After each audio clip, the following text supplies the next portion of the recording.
राम राम भाइयों, मैं आज आप सबका अपने तहे दिल से स्वागत करता हूं आपके अपने YouTube channel the Hindu planet पर। आज हम सब बात करेंगे हिंदू नव वर्ष के बारे में कि जो ये नया साल होता है ये पूरी दुनिया में एक त्योहार के रूप में मनाया जाता है और दुनिया में हर एक जगह नए साल की जो तारीख है वो अलग अलग होती है और अलग अलग संप्रदायों में नए वर्ष का समारोह भी अलग अलग होता है और अलग अलग संस्कृति में इसका महत्व भी अलग अलग होता है। यहाँ तक कि हमारे भारत में भी अलग अलग राज्यों में नए साल की तारीखों में होता है या हम ऐसे भी कह सकते हैं कि अलग अलग समुदायों में नए साल की तारीखों में अंतर होता है। और हमारे उत्तरी भारत के हिंदू समुदायों में चैत्र के शुक्ल पक्ष की प्रतिपदा को नव वर्ष का त्योहार मनाया जाता है और इस साल यह त्योहार दिनांक 22 मार्च 2023 को है और हिंदू धर्म में इस दिन को साल का सबसे ज्यादा शुभ दिन माना जाता है और यह दिन हिंदुओं के नव वर्ष का उत्सव वाला दिन होता है। और कुछ ऐतिहासिक इम्पोर्टेंस भी है चैत्र मास के शुक्ल पक्ष की कि जो हमारा हिंदुओं का नव वर्ष है वो चैत्र मास की शुक्ल पक्ष को ही क्यों मनाया जाता है। अतीत में इसके कई ऐतिहासिक महत्व भी है। यह त्योहार परोपकारिक दिनों से जुड़ा हुआ है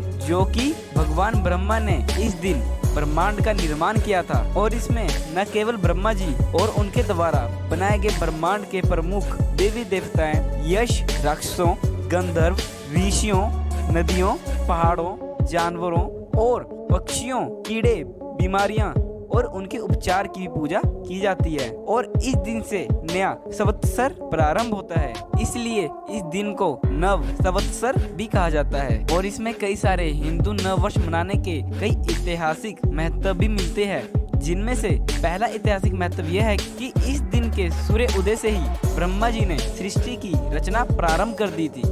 और दूसरी ऐतिहासिक महत्व यह है कि सम्राट विक्रमादित्य ने इसी दिन राज्य की स्थापना की थी और उन्हीं के नाम पर विक्रमी संवत का प्रथम दिन प्रारंभ होता है। और तीसरी ऐतिहासिक महत्व यह है कि इस दिन भगवान श्री राम के राज्य अभिषेक भी हुआ था। और चौथा ऐतिहासिक महत्व यह है कि यह दिन शक्ति और भक्ति के 9 दिनों यानी नवरात्रि का पहला दिन है।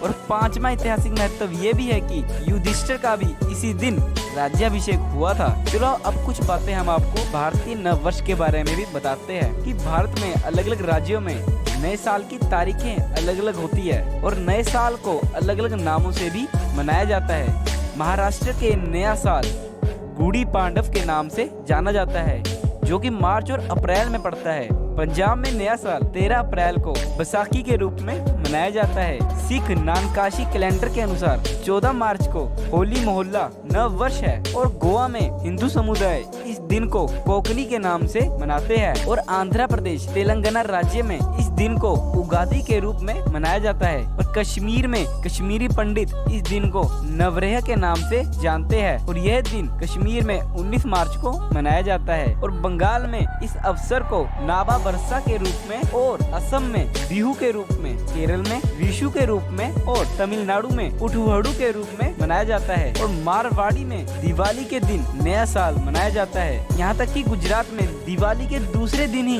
नया साल मनाया जाता है और बंगाली नव वर्ष पोलेहा बैसाखी 14 या 15 अप्रैल को पड़ता है। इस दिन पश्चिम बंगाल और बांग्लादेश में नया साल मनाया जाता है। इसी तरह हमारे भारत में अलग अलग जगहों पर भारतीय नव वर्ष मनाया जाता है। अगर आपको हमारी जानकारी अच्छी लगी है तो वीडियो को लाइक कीजिए और ऐसी ही नॉलेजेबल वीडियो और देखने के लिए हमारे चैनल को सब्सक्राइब कीजिए। जब तक के लिए जय श्री राम।